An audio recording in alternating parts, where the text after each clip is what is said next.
because my real name is ridiculous, Mukhopadhyay, which is like absurd. So and yeah, when I picked Monday, I sort of unwittingly picked something that is really easy to say in lots of different languages.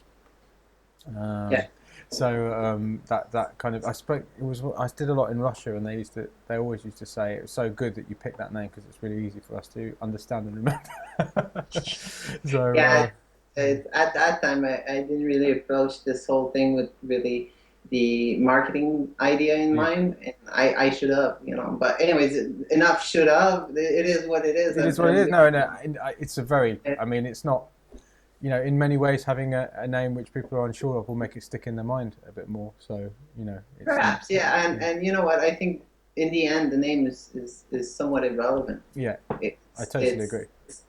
I'm at a point where I really believe it's about the music you make, and that's it. Yeah, Nothing more, nothing less. It's just making music and getting it out there. great. So, and that's So, my understanding right now. yeah, well, I mean, you're certainly doing that, making music and getting it out there. So I'm here with Cassandra Daiva, who has recently joined Start Now Finish Fast, and about 3 weeks ago, is it? Well, it's been a month now, A month now. or Okay, give or take a few days. Yeah. yeah, yeah, and has been the reason I asked her to do one of these interviews is because she's been posting on the forum with the progress she's been making. It's been so stellar that I've just had to find out what her secret is, basically, for the benefit of all the other people in the Start Now Finish Fast community and more broadly as well. So. Because you were actually you've been DJing and writing music for quite some time now, haven't you? You're Many not years. yeah yeah. So And yeah, my background is as a DJ. I started producing music really out of necessity. At one point in my DJ career, I realized I had to write my own music and produce my own music to get to where I wanted to be. Um, I didn't have that dream of making music. I don't have that drive of wanting to make music just for the sake of it. It's I'm a DJ and I became a producer because of that, yeah. not the other way around. Like Hmm. a lot of people, they're actually producers and then they find out that they have to become DJs so that they can start touring and making shows. So I was like sort of The other way old, around. yeah, the other way. I was primarily a DJ, and I never really enjoyed making music. That's like it used to be my nightmare, just like writing music, making music. I was like, I know I have to do this, and I hate it so much so that I hate it. Now I love it actually, but I hated it so much. I was like, okay, I realize I have to do this. I hate it. What am I going to do? I know I can take my DJ career where I want it to be without writing music and producing music and releasing stuff.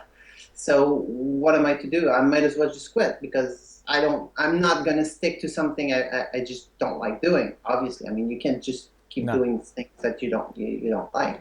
And yeah, so that's pretty much that's my background. And I did produce music way before I joined the program. Mm. I had my first release in 2010. Right. At that moment, I mean, the music was not great. It was just trying to make music, and I launched my own label so I could actually release my own stuff. I just didn't care about other people. I just wanted to get it out there. And then I kept releasing here and there. I mean, I didn't count them, but I have what, maybe 10, 20, 15 releases or something like that. And I would go through phases where I would actually start producing and then finish some tracks, and some were good, some were not as good, always improving, of course, and doing remixes and stuff. And then I just dropped the ball and be for like several months without releasing anything. And every single time I had to actually produce something, it was just like really hard work, exhausting, depressing. I had like, and I knew what I wanted to sound like, and I couldn't really make the music I wanted to. And so fast forward to last fall, and that's when I found your stuff, Hmm. and I started watching your free videos and all your free training and stuff, and I just something just connected in there. Like I don't know, it's just like, oh yeah, okay, this guy knows what he's talking about, and he is putting in words things that I had already noticed in my own thinking patterns and stuff. And at that point, I started writing more music. I had a good release coming out on Monique Music, which charted on the Beatport Top 100. Hmm.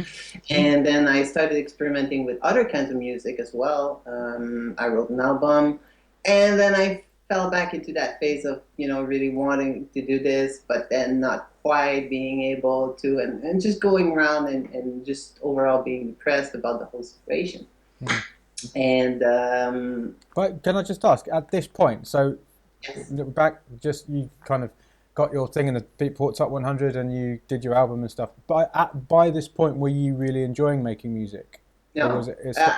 I did have a good time writing the album. It's a completely different project. Okay. It's electronic. It's more like ambient, chill out, down Okay. tempo, and it's something I did because I felt stuck creatively. I was writing. I was on a pretty good roll at one point. I was writing music almost every day. All that coming from your free material. Right. And then one day I was just stuck, couldn't create anything, and I just started experimenting, and I made a track, and I said, oh, okay, this is good. And I wrote another, in this span of about a week, I made a full album. Right. I was like, okay, well, I kind of like that, so I'm just going to release it. And I released it under a completely different name, different brand, just to see what would happen. It was really like a side project. Hmm. And I had no difficulty whatsoever to write this music and to create it because I was so not into that scene and to that type of music. I was so completely detached. And it was not like, oh, I wanted to sound like such and such. I had no reference, nothing, and no emotional attachment to it. Because of that, it just flew, and it just, that was a great experience. But still, I wanted to write techno and tech house and Yeah. music that I play as a DJ, not some hippie relaxation meditation music, which is great. Yeah. I like it, but at that point I remember I was like, okay, maybe I should just reinvent myself as well as a DJ, maybe do some live shows and get into a different scene. Maybe the universe is telling me, you're not a tech house DJ, you're not a techno DJ. That's not for you. And I had all this mental chatter and I was like, okay, well, what am I doing? Am I staying as a DJ, techno DJ, or going into something else? And then so it's just like going round and round and round and so depressing.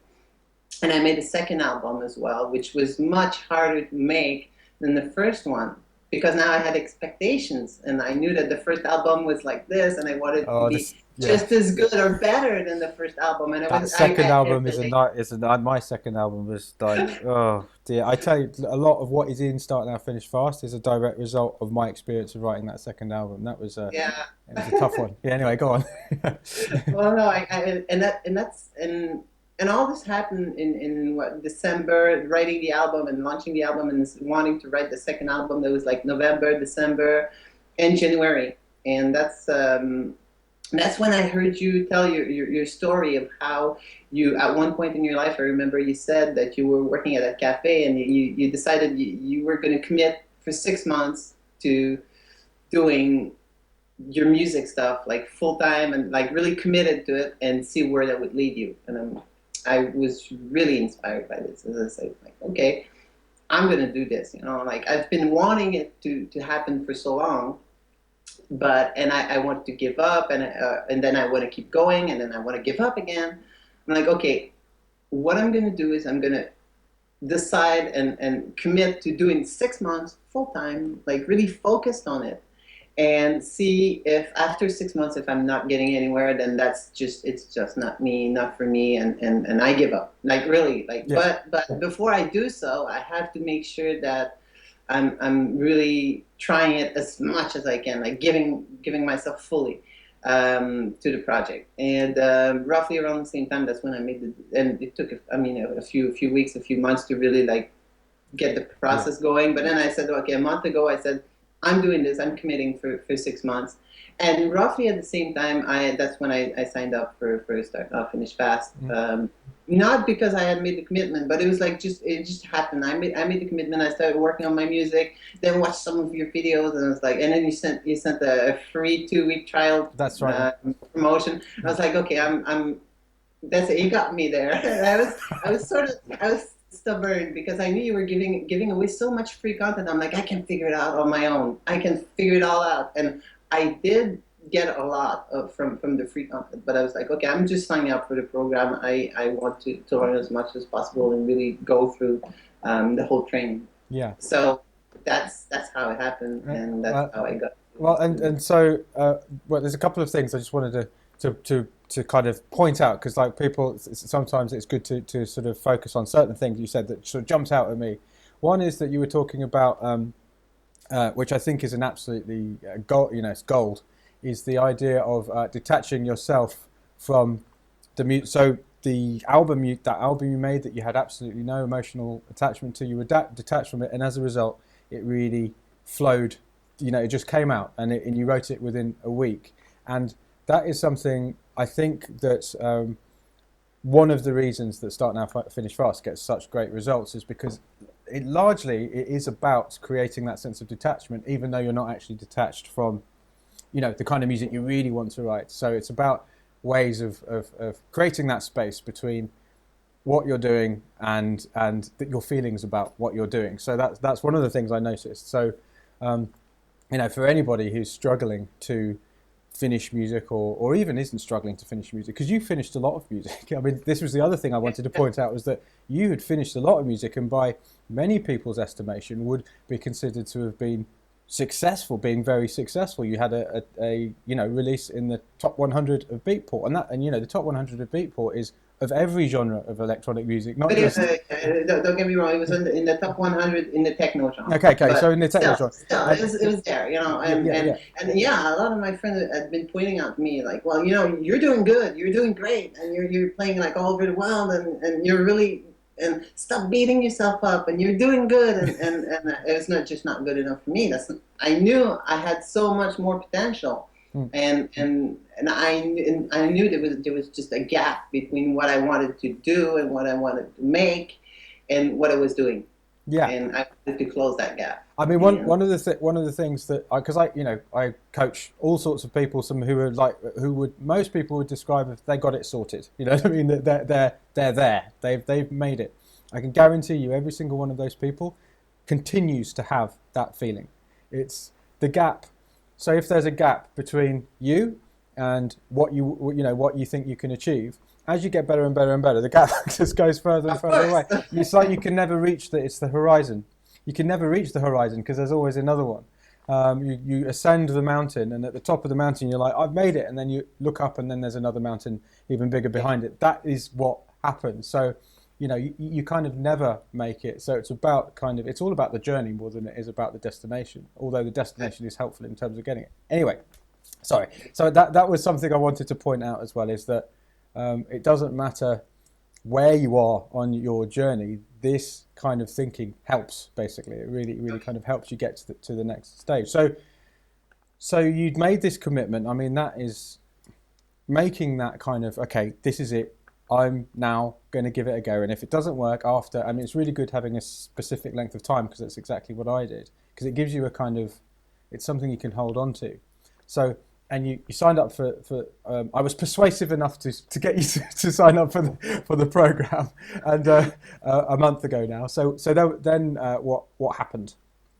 then I mean, I already started reorganizing my schedule, my life, and that's maybe one thing that really sets me apart from many people is that I have the luxury or the blessing that I have a small business that doesn't take much of my time, so I have a lot of time that I can actually use to make music. Like, I'm treating the music as a full-time job. Right.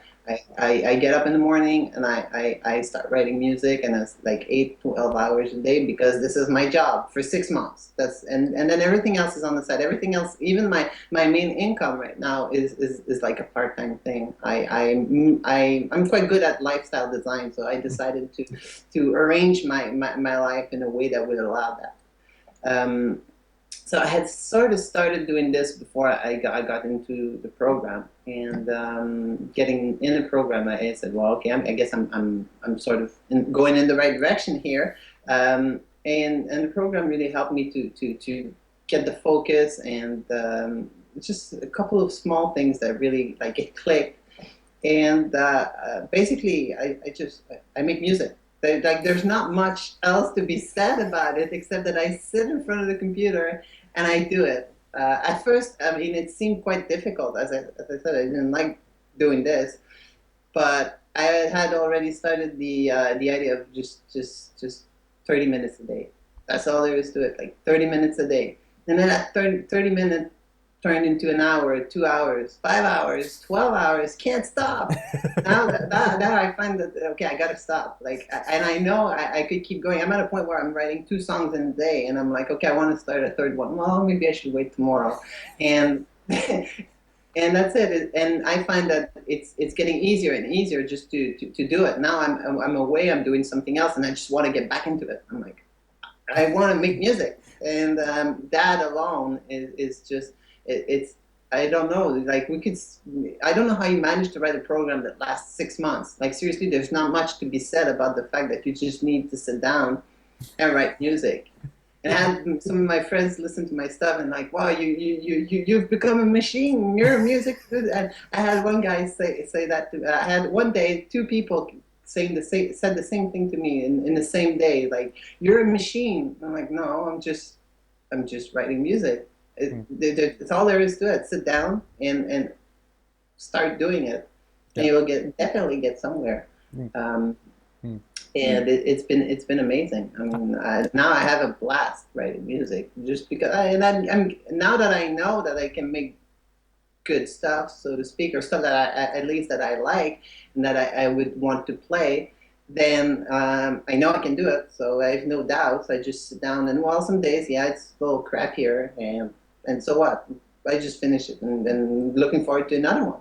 That's it. And that's it. That's sort of my whole premise here, just to do it. Yeah, and you. I mean, you. So now you really love. You're saying you really love making music. Now yes, it's fun. It's really fun. Obviously, the more you do, the easier it gets. So the easier it gets, I mean, it's not fun to do something that's hard and there's always a struggle, especially when you find that you're not good at doing it, and then you keep beating yourself up because you're not good enough, and I'm not a real producer. I know nothing about music, and then you have all this internal chatter that keeps going on and round and round and round, and and then you beat yourself up even more, and then you get depressed. And it was at a point where my whole life was just like I felt worthless in everything because I couldn't even just write music. Now I realize, first of all, it's just music. That's one thing that's allowed me to, it's just music. It's just beats and stuff, and it's not rocket science. No, that's what people say. That's one of the things. That's one of the things I try and tell people. I mean, in fact I use those very words. Is that it's not rocket science. It's one of those people tend to like to overcomplicate things. I was talking about this in a video where they have a feeling that they expect something to be hard. So then what they do is they create the system for getting good at it, which matches that expectation of difficulty. Yes. And it's almost like, and until they feel that they're actually taking steps were difficult enough, then they won't actually finish, because it's like, well, it can't be that easy. And Exactly. I could jump up and down and go, it can be that easy. And when it is that easy, sometimes, I mean, I'm not saying it's always that easy, but I think becoming great at music and becoming great at anything is actually is how to make it as simple as possible. That is the kind of, people put all sorts of kind of complexity into it when it doesn't need to be that complex, basically. So what you've now finished a staggering amount of music in the last month. The last month, I think I counted them earlier today because I was on the Q&A session with you, and you asked like how many tracks did you produce this month, and I had to go back in my folders and actually count them because I lost track, like literally, and I didn't have the time to actually type my answer. But by the time the show was rolling, was going on, so I was like, okay, well, I'll talk about it later. I think it's like 19 or 20. Okay. Something like that in a month. 15 of them have been signed and are scheduled for release in the upcoming months. Wow. So, yeah, that's in a month. That's amazing. So I mean, out of those tracks, like, because what I mean, there's this belief around quantity versus quality, that they're opposing forces, which to a certain extent can be true, but also equally the opposite can be true. So, of those tracks, how many? 15. How many? Was it? No, it's 20, wasn't it? So, of those tracks, how many of them are you kind of? Let's just say, how many of them would you play as a DJ? All of them. All of All them. of them. Right. There's maybe one or two that I'm like, okay, that was my best day. I don't know. I guess I was just in a bad mood, or but I still see value in the track. Right. And even if I don't like it, maybe someone else will think that this is it. And from listening to you, I know there's a good chance that this could be the track that just blows up like crazy. And I'm like, oh Yeah, no. no, that's exactly what And I happened to know me. very well because, and I know it's been like that even before. I would make some stuff, and I was so happy about it. Like, yeah, this is good, and people didn't like it very much. And some of the crappiest stuff I made actually did good. So Yeah. I know that sometimes you like something, and people don't like it as much as you do, or the other way around. Sometimes your worst work actually become your most successful. So.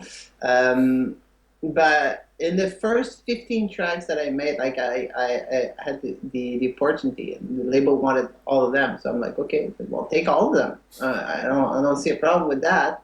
And as I said, there's one or two that are not as good, but it's nothing to be ashamed of, or Right. I don't want to release it. Early on, and the first week when I starting out Finish Fast, I was still in that mood of you start a track and then you finish it and then I start another one, and oh well, that one isn't good, I'm going to put it aside and start another one. So I have like maybe 3 or 4 unfinished projects from the first week. Right. And Okay. since that time I'm finishing a track no matter what. But in the first week I have a few, and I went back to them the other day and I was like, okay, there's 3 or 4. Maybe it's a good thing I didn't push on the even though I'll never know, because like I don't want to waste my time going back to older material. I know I have just I can pretty much make what I made in the first week. I can make that in 5 or 10 minutes, whereas it would take me an hour or 2 hours to get like all the loops and everything, and then the sounds and then my synths and my VSTs, and basically do the not the arrangement view, but the other view in Ableton, and then move on to the arrangement view. It would take me an hour or 2 hours of just like listening to the same loops and then tweaking stuff, and now basically I just spend 5-10 minutes, get the core of my tune, and then move into arrangement view, and then just start making the track.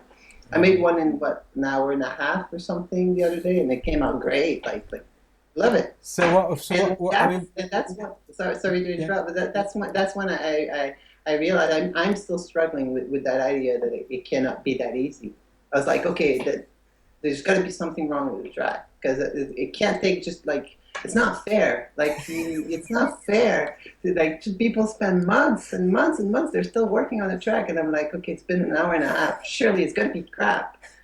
And no, it's more than decent. It sounds great. That I would play that track, but it can't be that easy. And I'm still struggling with that whole idea that I'm really now. I just recognize it. I'm like, okay, it's good enough. It's good enough. And I mean, I think there's a link that we've been sort of brought up.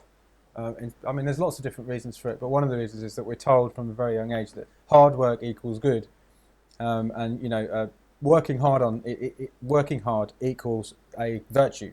Hard work equals virtue, and that kind of extends into easy. Anything that's easy equals not worth it, bad, and that is sort of ingrained in all of it. We almost feel guilty if it's that easy. I mean, I'm sure there's some people watching this and they're going, yeah, but I mean, an hour and a half track, it can't be any good. And if you're out there watching that right now, I can guarantee you that the tracks that are the best of mine came out the quickest.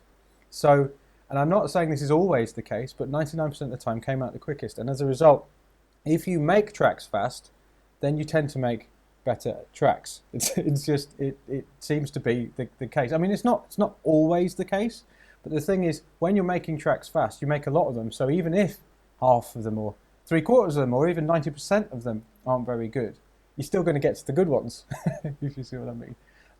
So yeah, it's like a two-way street.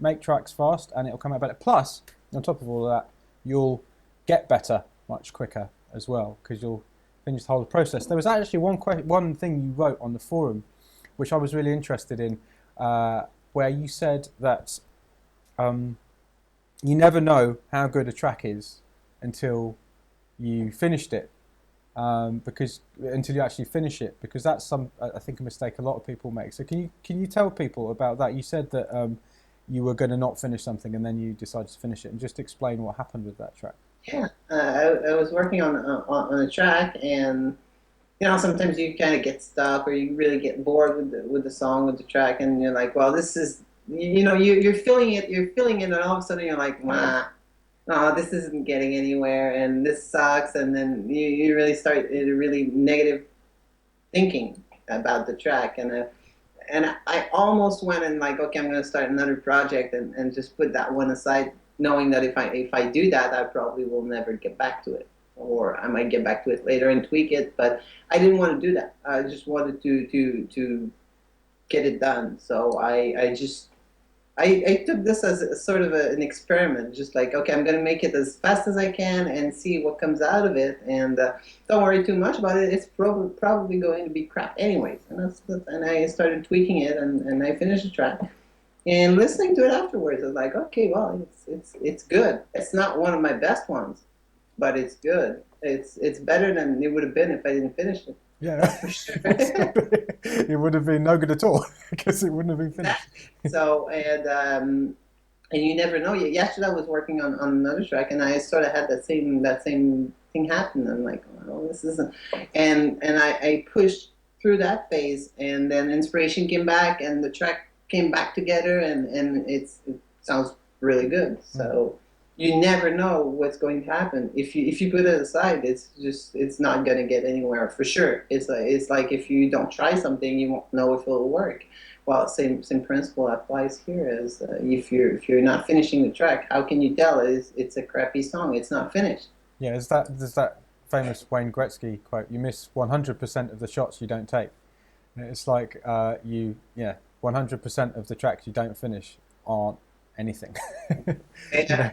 I think the other thing about finishing music is that some of my best ideas about any track have come in the final stages of finishing it. It's like without actually going through the whole process of like, the mix down or whatever, I wouldn't have actually had the ideas which ended up making the track what it was, and successful at the end of the day, and good at the end of the day. So it's like just getting stuck on any particular stage of the process means you are necessarily missing out on loads and loads of ideas that could actually take it to the next level. So you're 1 month in. I mean, what are your, well, first of all, what's you signed all those tracks to? Did you say you signed the tracks to one label? Well, a few labels, but one of the labels actually got a bunch of them, and we got a pretty interesting release schedule coming up. So yes, there are like 15 of the tracks have been signed to different labels. One that has a big chunk of them, and then I have other masters that have been sent, and I'm waiting for replies. And that's the part I really don't like, is the label shopping thing. But now I don't really care as much, because when you produce music and you're really working hard, and then you get that one golden track, and it's like a gold medal. Yes, I made one. You really want to sign it, and then you put so much emotional energy into it. It's like, yeah, well, what if it gets turned down, and you put so much importance on getting it signed. Now that I have quite a lot of music, and I have a folder that's unsigned masters, and once in a while I'll go in there and say, okay, well, who received the tracks, who didn't receive the track, and then I'll check the labels and just send a few here and there. I have a release schedule for the upcoming months as well, so I'm just trying to fill the schedule, but at the same time, it's already happening, so I don't really care whether I hear back from the labels or not. I mean, the ball's moving. Yeah. So since it's moving, and I have so many tracks and so much content there, I don't really care. You turn it down. Well, too bad, somebody else will sign it. Or do you want that one? I got another one, and it puts me in a position where I just don't care anymore. Well, and that puts you in a powerful position, doesn't it? It puts Oh, you. yeah. It makes it.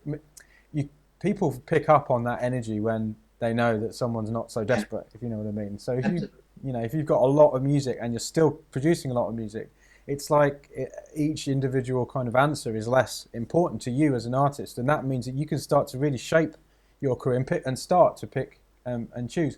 There's one question I want to ask about, because I'm sure that people are desperate to hear this, and this is a question I get a lot, is that have you got any tips, like sort of top three or top five or top one even tips for sending music to labels and getting a response? Well, recently I started doing something. I had the upgraded SoundCloud account, Hmm. and recently I upgraded to the unlimited Right. SoundCloud account. And what I'm doing is I'm uploading one track for the label and sending that single link to only a single label, and I keep track of what's been sent at what date, and you can see if they actually listen to it or not. That tells me, well, don't waste your time sending stuff to that label and waiting 2 or 3 weeks to hear from them. They never listen to my stuff. Or I see that they're playing it and they're downloading it, but I don't hear from them. So that tells me that they're paying attention, but they either didn't like the music, they didn't find it was a good fit, they're overbooked or whatever. So keep sending. That tells me, they're listening, they're open, they want to sign you, but they're not ready, or at least there's an open channel of communication with them, and they're responsive. At least they're listening to the stuff, they're singing them out in the clubs. So that puts them up on my list. Okay. And if I send a track, 2 or 3 different tracks to a label over time, and I see that they just never listen to it, then it's just like I won't bother. I mean, you can knock on the door if nobody's home, then you're just wasting your time there. Um, so that would be, in a sense, my top advice is find a way to keep track of the different labels and who you're sending it to, and if there, I know there's another way that you can do it. You can probably use these URL tracking services, which I think you can create a link, a different link that will point to the same SoundCloud Yeah. page, but it will tell you if the link has been visited or not, how many times it was clicked, and stuff like that. That can give you also an idea of who's at least opening your emails and checking your stuff, because sometimes, as you mentioned before, it's not about your music necessarily. Maybe you're not even getting their attention. Maybe you're not even on the label's radar. Yeah. And if that's the case, then try and find someone else who will actually pay attention to the stuff that you're sending. I mean, one of the things that the biggest mistakes people make is that they assume like that the fact they're not hearing back is because of the quality of their music, when that is one of because the quality of the music isn't good enough, or they don't like it. Well, that is only one possibility of hundreds, thousands of other possibilities, which are more likely. Like they never listen to it, or they're just they don't listen to stuff on SoundCloud or whatever it may be.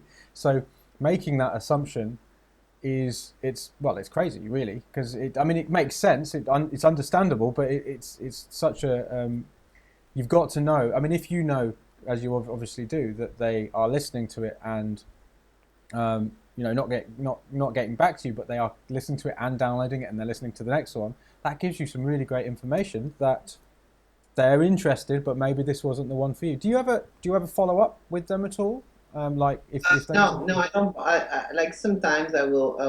That's when some bigger labels I send. If they have a mailing address, I still send the CD. I do it the old way, and hear from them. If I don't, send them a quick reminder, and then usually they'll just get back to me and say, well, it wasn't a good fit, Hmm. which is kind of cool, because now I still get that open channel of that open line of communication with Hmm. them. Most often though, no, I just give them a week and a half, and if I don't hear from it, and it hasn't been listened to, or it's been listened to, but especially if I see that they listen to it and they don't go ahead and download it, pretty much, and that tells me that, okay, they're not interested. So I can send it to So, another label. Now I will create a different link, and I put their name in the meta tags and everything, and then re-upload the file, and then send it again to a different label. Same track, different link, different file, sent to another label, and then I start the process all over again, and I monitor this, and I'm like, okay, did they listen to it or not? And I feel it's so far it's working sort of. Well, it sounds like if you've signed 15 tracks in a month, then I think by Yeah, I mean, it's working. It's not yet working at the level I want it to be, but as I always say the same, I'm just working my way up there, that's it. I slowly mean, but yeah. surely. Eventually, I'll start getting responses from the labels I really want to release on, but I still got some pretty interesting deals as well. Yeah, I mean, it's about, and it's also about consistency, isn't it? I mean, what another mistake, and it's a very common one, is that I know the idea of I'll never get another chance to make a first impression. That's the kind of idea. It's like, so you want to wait until you've got this ultimate perfect track, and then send it to the label, hoping for like the clouds to part and the sunbeam to shine on you and angels to sing, and they go, oh, you're amazing.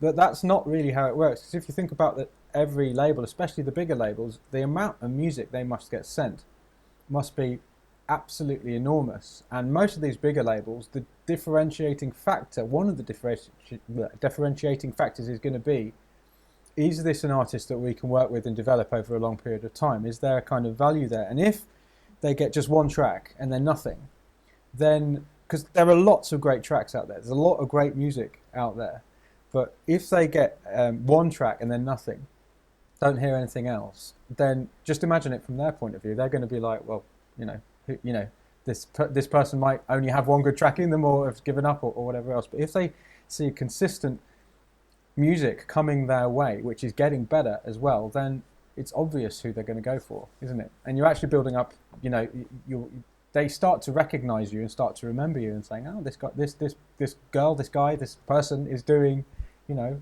is doing something that can be developed and that is actually of value over a long period of time. So, yeah. Yeah, I agreed. And I remember reading something about, I think it's in marketing, or anyways, it was a scientific study. It says that you need to repeat 3 times exposure to either a name, a brand, a service, or an idea before it starts getting a hold in the unconscious mind. Yeah. So basically, you need to repeat 3 times. You need to see the same name, after seeing the same name pop in front of you 3 times, then you start all of a sudden remembering it, Yeah. and it's sort of, oh yeah, it's familiar, I've seen that name before, and oh yeah, you know the name. So if this is true, and apparently it is because it's been scientifically proven, then it technically would take at least 3 songs or three, for you to send 3 tracks to a label for them to really recognize your name, and for your name to look familiar to them. Yeah, no, Uh, absolutely. And I mean, on a slightly different tack, but in sales, and I've not really done any sales training, but I've heard from salespeople that, and this is why some salespeople can be so annoying, but 80% of the yeses come after 5 offers. Five. Yeah. Yeah. So It sure seems to be true, because when I think in the way you're marketing your program, and the way that it sure is, because it took me like quite a couple of offers to say, well, yeah, okay, yeah, I I'm mean, down, sign me up. And I have to say it's a good thing I did, because that changed my life. Like your program, the Start Now Finish Fast program is like completely changed my life, far beyond just the music. Like, yes, okay, I'm finishing tracks. I signed 15 tracks, and I'm like, okay, big deal. That's, and yeah, but it sounds like cocky or something, but big deal. It's just music. Now I realize it. And before, I had so much emotional charge to wanting to sign tracks and to make music. Now it's one aspect of my life. And I think your program should have another name, like "Get Your Shit Together" or something like that. But it's so true. It's way beyond starting and finishing music. It's way beyond that. yeah. I'm just it's spread into all areas of my life, and it's everything seems to fall in the right place, and Excellent. I mean, it's just amazing. what else? I mean, what else? Like, can you give an example of something where it's kind of you sort of feel differently, or something's happening differently in another area of your life? Well, I don't know. Everything goes much more smoothly. Like everything is smooth in all aspects, and even challenges and problems, and anything that could happen outside of the music. I know there's no inside music, outside music. It's It's all the all yeah. something. Yeah, but I just go with the flow, knowing that I have the tools and That's it. the mental focus to deal with it. So whatever happens, happens, and I'll deal with it when it happens. So it's helped me a lot personally dealing with I had so many problems which I understand were sort of related to not being able to finish music or to create music that I liked, and then as I said, the result of beating myself up for all these years, and I was depressed, I had anxiety problems and all that, and all of this is being resolved partly because I'm creating music and I'm doing what I love now, and also because of the tools and the stuff that you've shared with us in the program. And that's after 1 month. So I have no idea. I have no idea what's in store for the Well, I mean, I can. 3 months. And I cheated a bit. I went on the forum and tried to find okay what's coming up, and that's Yeah, well, I mean, the next month it kind of delves a bit deeper and it goes a bit more. Yeah, I mean, the first month is very much about getting into movement. The second month, I guess, is about making that movement smoother. But then the third month is, for me, anyways, where it really gets incredibly interesting. That's where you start to think. I was talking about that detachment, being able to view everything you do, including your creative process, and choose the way that you view it, because the way that you view it is it. Because yeah, you experience sure. everything through your mind.